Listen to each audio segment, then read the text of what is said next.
El mensaje llegó justo antes de dormir.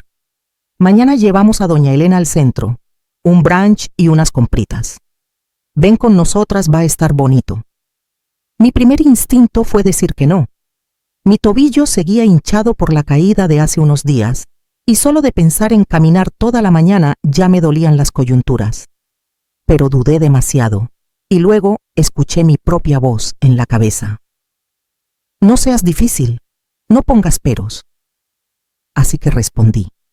Claro, suena lindo. Llegaron puntuales a la mañana siguiente. Bajé las escaleras de mi departamento aferrándome al pasamanos con las dos manos. Rebeca no bajó del coche. Doña Elena iba en el asiento del copiloto con esa sonrisita educada, un pañuelo de seda anudado con elegancia al cuello. «Buenos días, mamá», gritó Rebeca. «Vamos a esa tienda de antigüedades que mencionó doña Elena. Hay un café bien mono cerca». Asentí y sonreí mientras me subía al asiento trasero ignorando el pellizco en mi tobillo. Para cuando llegamos a la parada del camión, ya me arrepentía de haber dicho que sí. Rebeca charlaba animadamente con doña Elena, mientras yo la seguía a unos pasos cuidando no cojear tan obvio. Mi hija nunca preguntó cómo me sentía. Supongo que pensó que si estaba ahí, estaba bien. El camión iba lleno, todos los asientos ocupados, la gente apretada, hombro con hombro. Nos subimos. Me agarré del tubo más cercano con las dos manos tratando de calmar mi respiración. Doña Elena estaba tranquila en medio del pasillo y Rebeca a su lado deslizando el dedo por su celular. No voltearon a verme. Entonces, por un milagro, se desocupó un asiento. No lo pensé dos veces, me senté despacito agradecida de descansar mis pies. Y entonces escuché su voz. ¿Y si la gente que criaste olvidara que aún puedes sentir dolor? Mi pie apenas empezaba a relajarse cuando la voz de Rebeca cortó el aire del camión como cuchillo. ¿Por qué estás sentada? Mi suegra está de pie. Levántate. Me quedé helada. Por un segundo no estaba segura de haber oído bien. Alcé la vista. Me miraba furiosa desde el otro lado del pasillo, una mano en el tubo, la otra, señalando a doña Elena que seguía erguida sin mostrar molestias. Abrí la boca, pero no salió nada. Mi pie palpitaba en protesta. No me había sentado por egoísta, me dolía. No pensé, solo necesitaba un momento, un instante. Rebeca se acercó y me tomó del brazo, no fuerte, pero lo bastante firme para que mi cuerpo se tensara. «Vamos», dijo en voz baja, «no hagas un drama». Sentí las miradas a mi alrededor, no directas, sino de esa manera callada en que la gente finge no ver mientras escucha todo. Mis mejillas ardían. Realmente no lo veía, ni el cojeo, ni la mueca que intenté ocultar, ni cómo me había quejado al subir al coche esa mañana. O tal vez lo vio, y simplemente no importó. Intenté moverme con el corazón latiendo fuerte, lista para levantarme. Entonces una voz vino desde el fondo del camión. «Está cojeando», dijo la mujer. Tranquila. Clara. Joven. «¿Y esa es tu mamá?» El silencio se rompió. Rebeca volteó rápido. Algunas cabezas giraron primero hacia la mujer, luego hacia nosotras. Miré atrás. No parecía mayor de 30, tal vez menos. Trenza oscura sobre un hombro. Audífonos colgando de su mano. Su rostro era firme, no enojado, solo. Incrédulo. Rebeca no dijo nada, no de inmediato. Me quedé inmóvil, una mano en mi bolsa, la otra agarrando el tubo junto al asiento. La mujer habló de nuevo más fuerte. ¿De verdad vas a hacer que tu propia mamá se pare mientras tú juegas a ser la hija perfecta con otra? Eso fue todo. Alguien al frente tosió. Un hombre a mi lado miró sus zapatos. Rebeca soltó mi brazo lentamente. Nadie dijo más. Pero algo en el aire había cambiado. Hubo un tiempo en que Rebeca tomaba mi mano para cruzar la calle, cuando me dibujaba con crayones y me decía su heroína, cuando yo era el sol que ella orbitaba. No sé cuándo cambió eso. No fue de golpe, solo una marea que se fue retirando, una llamada perdida, un cumpleaños olvidado, un momento en que eligió no defenderme cuando alguien me hablaba con desprecio. La crié sola. Su papá murió cuando ella tenía 6 años. Cáncer rápido y cruel. Lo enterré un martes y volví al trabajo el viernes porque las cuentas se amontonaban en el buzón y una niña con ojos grandes y asustados observaba cada paso que daba. Trabajé turnos en el hospital de día y tomé trabajos extra de noche. Oficinista dando clases particulares hasta limpiando casas cuando las cosas se ponían feas. Me perdí todas las vacaciones. Remendé las mismas zapatillas 2 veces en lugar de comprar nuevas solo para que ella tuviera la mochila con rueditas como sus amigas. Ella ganó las becas, los títulos, las prácticas. Aplaudí en cada ceremonia de pie al fondo si mi nombre no estaba en la lista. Cuando conoció a Eduardo, el hijo de doña Elena, sonreí y le dije que me alegraba por ella, incluso cuando su madre me miró como si hubiera traído lodo a su casa. Incluso cuando llamó mis muebles curiosos y mi departamento un poco lejos. Lo intenté. Dios, cómo lo intenté para acercarme. Mandé pais para las fiestas, ofrecí ayudar con mandados, halagué el peinado de doña Elena, aunque pareciera casco. Seguí el juego. Al principio Rebeca me defendía cuando doña Elena soltaba sus indirectas. Cambiaba de tema, a veces hasta me respaldaba.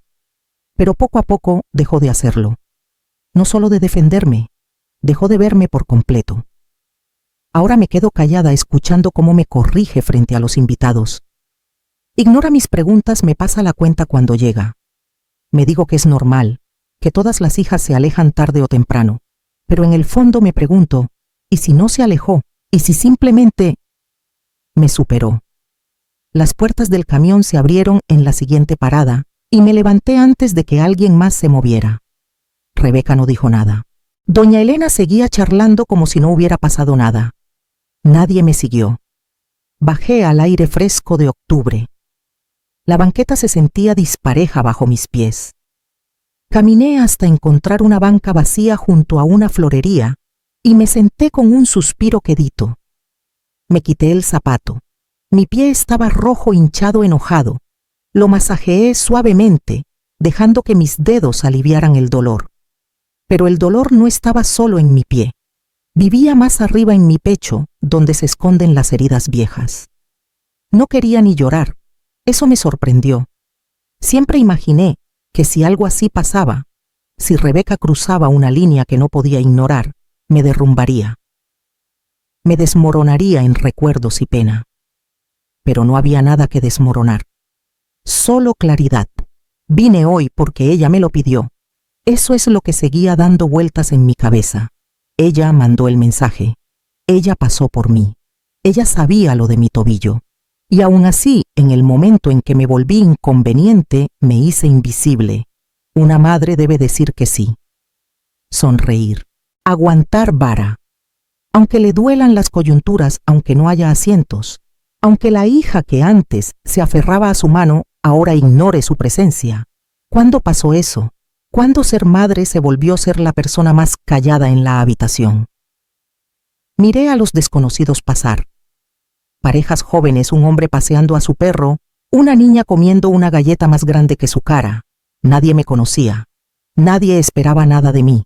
Se sintió como respirar por primera vez en mucho tiempo. Saqué mi celular de la bolsa. Decenas de mensajes sin leer. Chats grupales, promociones, alertas del clima. Pero nada de Rebeca. Obvio. Abrí nuestra conversación, su último mensaje. Ven con nosotras, va a estar bonito. Lo miré un rato, luego mantuve el dedo presionado. La pantalla parpadeó. Eliminar conversación, sí. Al llegar a casa el departamento se sentía más frío que de costumbre. Puse la tetera pero no hice té. Me quedé en medio de la sala con el abrigo en una mano y el zapato en la otra, mirando la foto familiar desvaída en el estante. Rebeca tenía 16 en esa foto. Acababan de quitarle los frenos. Sonreía con todos los dientes entonces. Dejé el zapato y fui al closet del pasillo. En el estante de arriba estaba una caja de archivos de plástico. La bajé, me senté en la mesa de la cocina y la abrí. Olía a tinta vieja y promesas olvidadas. Estados de cuenta, formas de seguro. Una carta desvaída de mi difunto esposo. y entre 2 carpetas la copia de mi testamento. Lo leí una vez, luego otra. Nombraba a Rebeca como mi única beneficiaria. El departamento, los ahorros, lo poco que tenía para el retiro, todo. Nunca lo había cuestionado. Claro que sería para ella, ¿para quién más? Pero seguía viendo su mano en mi brazo, su voz alzándose, esa mirada, mezcla de vergüenza y desdén como si fuera una extraña torpe que tropezó con las reglas de su vida perfecta. Tomé el teléfono y marqué a mi abogado. Su voz era cálida, familiar. Marga, ¿todo bien? No dije quedito, pero lo estará. Le dije lo que necesitaba. No preguntó por qué.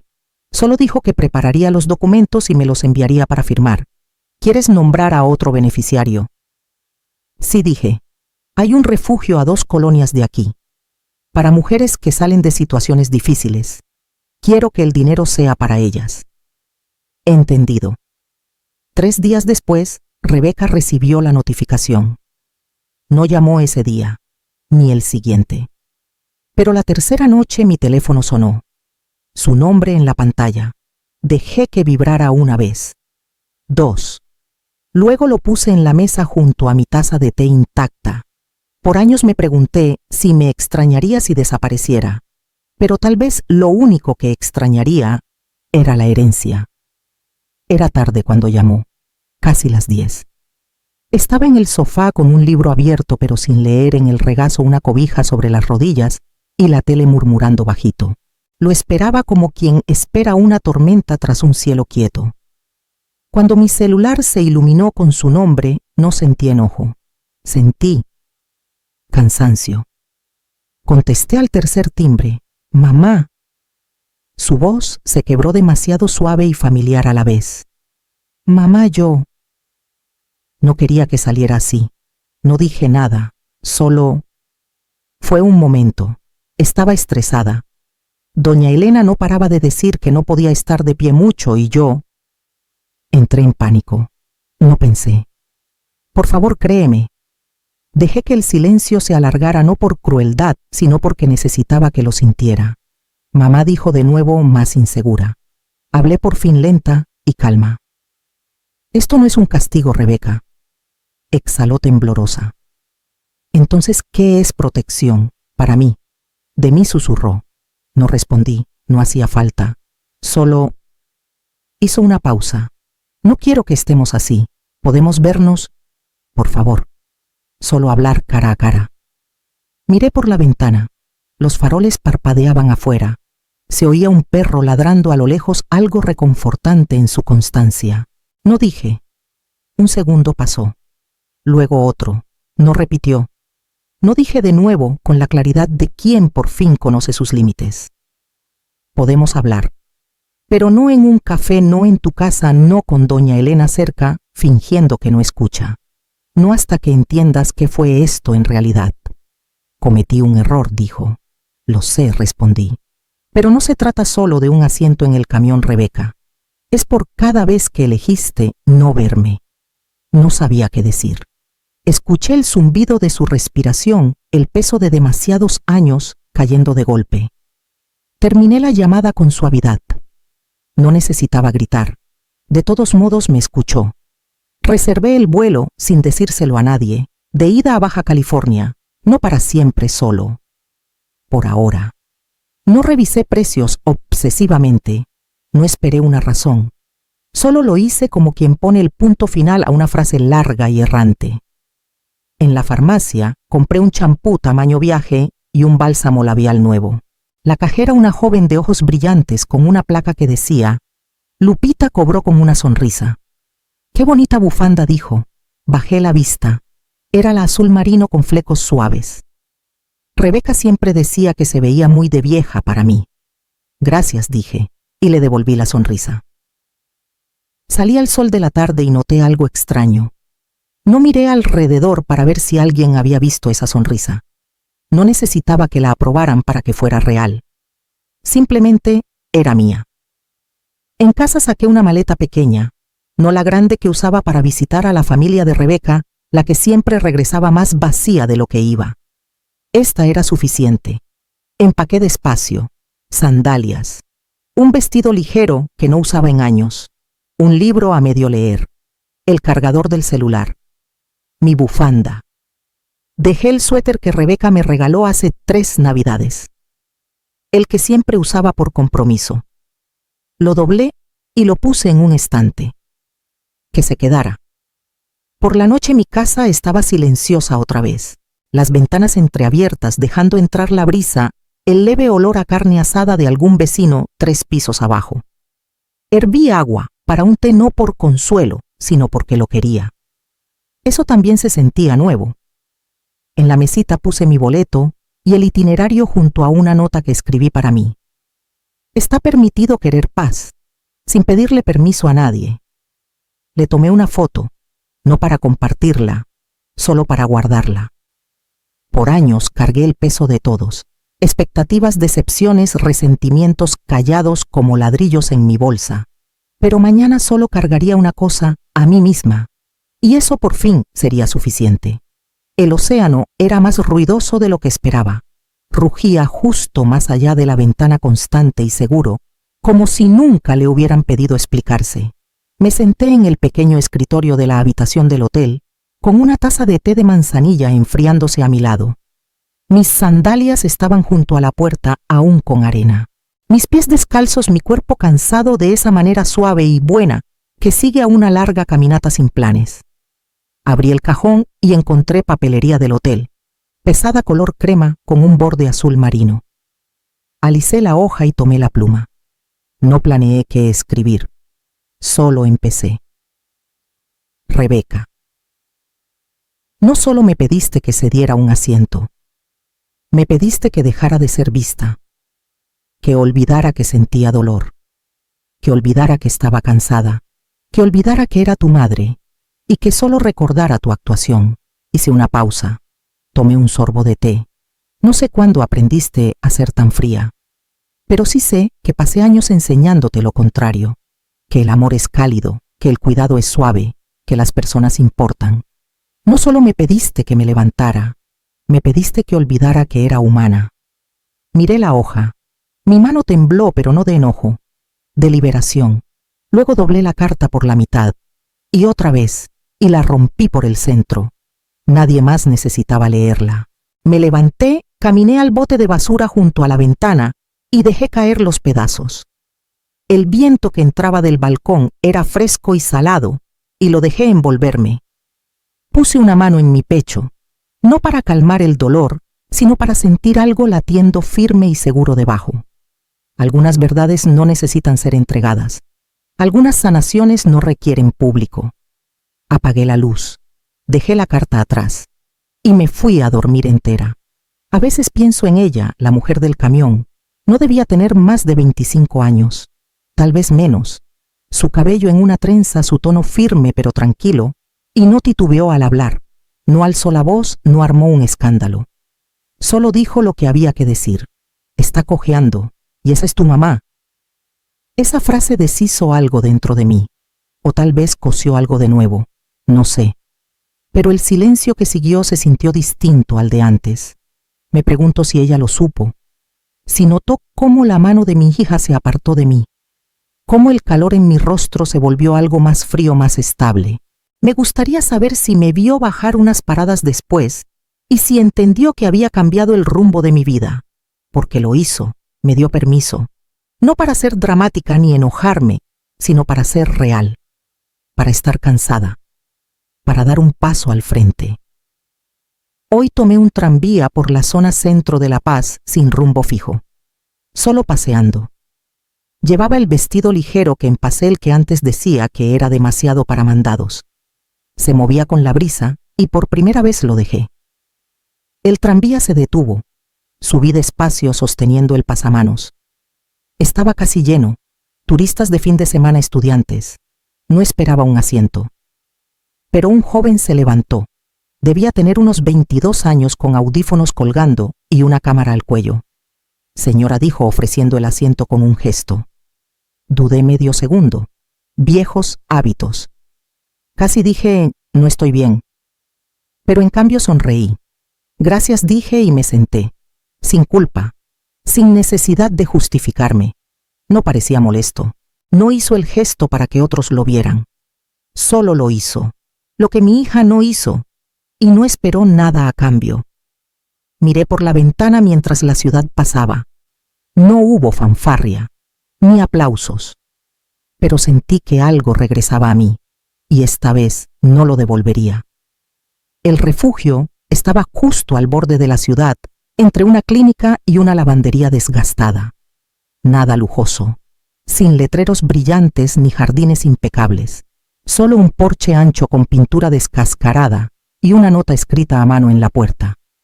Aquí estás a salvo. Me quedé temblando un momento antes de tocar el timbre. La mujer que abrió se presentó como Renata, la directora.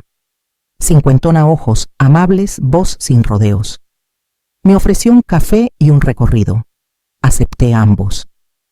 El edificio no era grande, pero se sentía lleno.